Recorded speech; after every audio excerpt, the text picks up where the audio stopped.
Good morning. We're going to work on the shirt again today, and I want to put the collar on. Like you see here, this is the collar of a different shirt, and the tricky part about the collar is the stroke gathers that we're going to work on. This is the shoulder strap of a different shirt. We've got this on the new shirt. This is the gusset. We have this part on the new shirt as well. You have one on each shoulder. Now, today's job is to put the collar on. I don't know if I said that yet. And we'll be cutting that out and ironing it. And this is the shirt we're working on. So, like I said a second ago, this is the shoulder strap and this is the gusset. All of this will be covered by the new collar. And that's what we're going to do today. So next we'll go ahead and cut out the fabric. The collar is going to be made out of a piece of this fabric 19 inches long and 9.5 inches wide. 9.5 inches wide. So 19 by 9.5.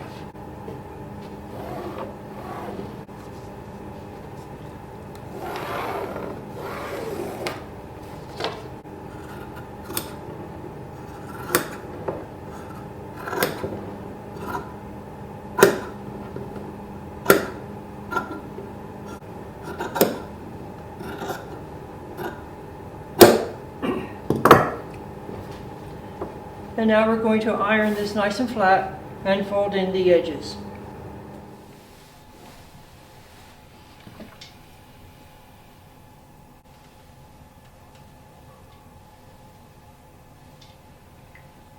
Set up. Now I put 3 marking threads of a contrasting color in it. They're just temporary, and when the collar is on, I'm going to remove these threads. These are just for marking purposes.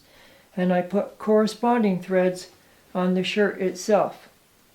One here on the side shoulder, one here in the middle of the back, and one here on the other side shoulder.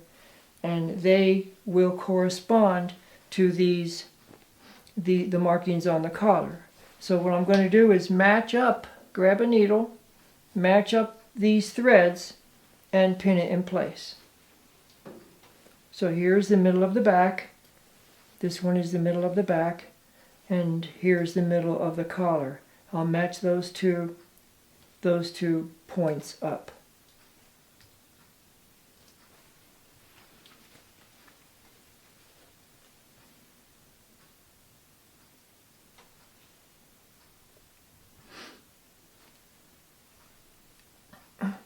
That's the middle one. Now we'll do the one on the right.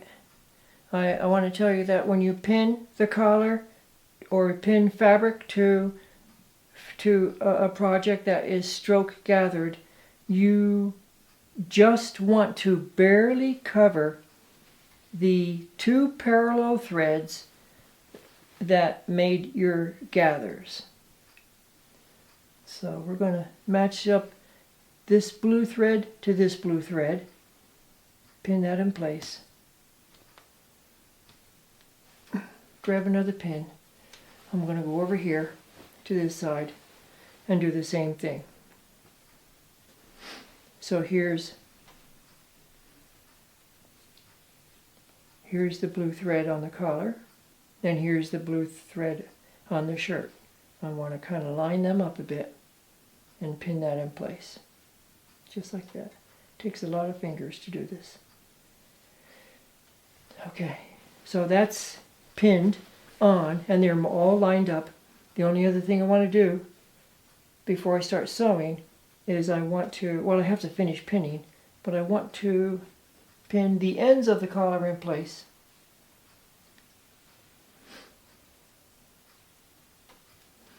You just take the collar and line it up with the edge of the neck opening of the shirt, and I'm just trying to cover, I don't know if you can see it, but these stroke gather threads, I'm just covering those, just barely covering those. Once you get it pinned in place, you can kind of mess around and move things around to make it look nice. I'll pin the other side of the collar in. So I have most of the pins in now, and you can see this attempt at getting a gather around various parts of the top of the shirt where it goes into the collar.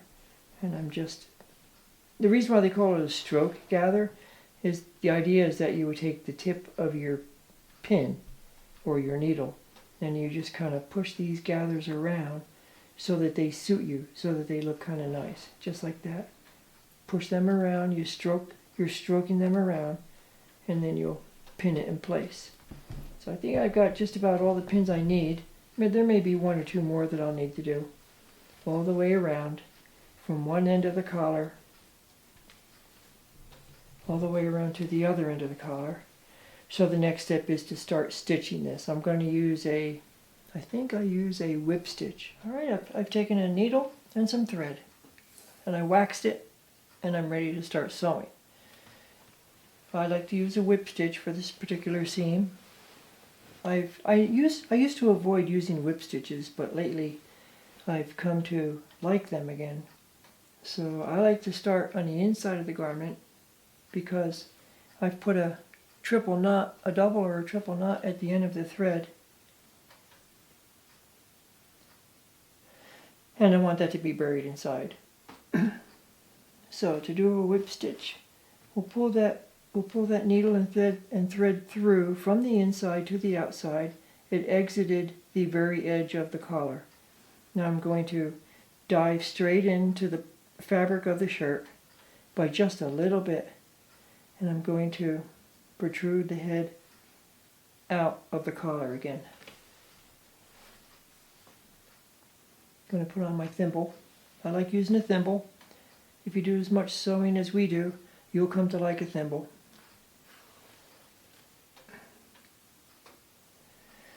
Okay, so here we go. I try to go in the fabric of the shirt just about flush with the edge of the collar. And then I like to have the needle come out of the collar. You probably can't see this, but have the needle come out of the collar about 2 or 3 warp threads in. That'll keep it rather subtle. And we'll just keep going along in this manner. And just have a nice, enjoyable afternoon of sewing.